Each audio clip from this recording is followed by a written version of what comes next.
जहाज जैसे जैसे बर्र-ए-आज़म के साहिलों के करीब होता गया, इन बर्फानी तोदों का हुजम और तादाद भी बढ़ती गई। इसी तरह के बर्फपोश समंदर में जहाज चलाने के लिए बड़ी महारत और होशियारी की जरूरत होती है और जहाज के अमले को हर वक्त चौकन्ना रहना पड़ता है।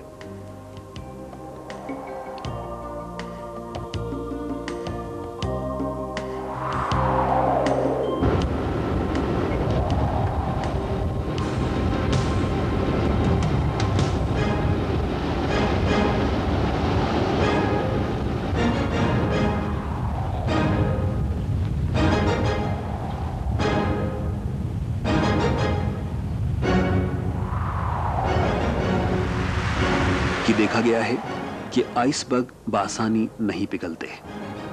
ये समुद्री लहरों और हवा की मदद से अपना रुख बदलते रहते हैं। इसी वजह से जहाज को इन इलाकों में बड़ी एहतियात से चलाना होता है।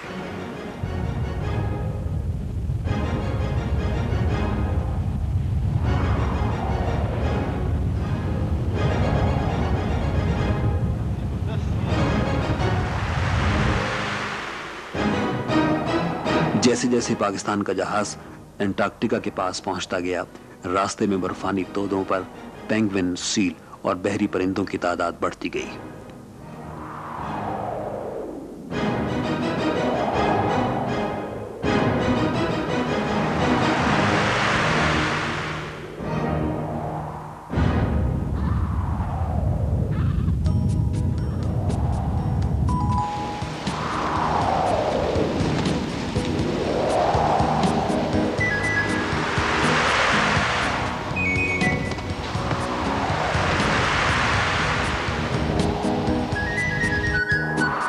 एंटार्क्टिका में जब मौसम सरमा के दौरान बर्फ जमना शुरू होती है, तो बर्फ के साथ साथ तरह तरह की नामियाती हयात भी बर्फ के साथ ही जम जाती है। ये ब्राउन रंग के जो बर्फ के टुकड़े नजर आ रहे हैं, ये फाइटोप्लैंक्टन हैं, जो पिछली सर्दियों में बर्फ के साथ जम गए थे। अब इन जानवरों और परिंदों की ग़िज़ा का काम दे रहे हैं। मुंजमद समंदरों में चलने वाले बहरी जहाज खास किस्म के होते हैं। इनके आगे बर्फ के तोदे तोड़ने के आलात लगे होते हैं। बर्फ तोड़ने और रास्ता बनाने की तरबियत खास तौर पर दी जाती है। जहाज का अमला भी इस काम का माहिर होता है।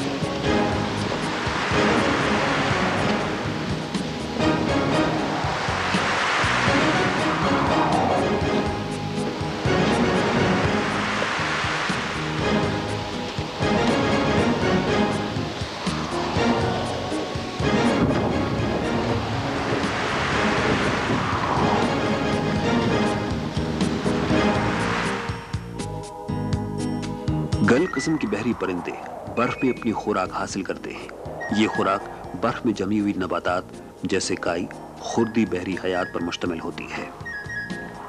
यहाँ आमतौर पर पाए जाने वाले परिंदों में सकुआ, अल्बाट्रोस, स्नो पेट्रल और एंटार्क्टिक पेट्रल शामिल हैं। ये परिंदे मौसम सरमा में जब यहाँ अंधेरा हो जाता है, अपना रुख समंदरों की तरफ कर लेते हैं और मौसम गर्मा शुरू होते ही वापस एंटार्क्टिक के साहिली इलाकों में खुराक के लिए आ जाते हैं।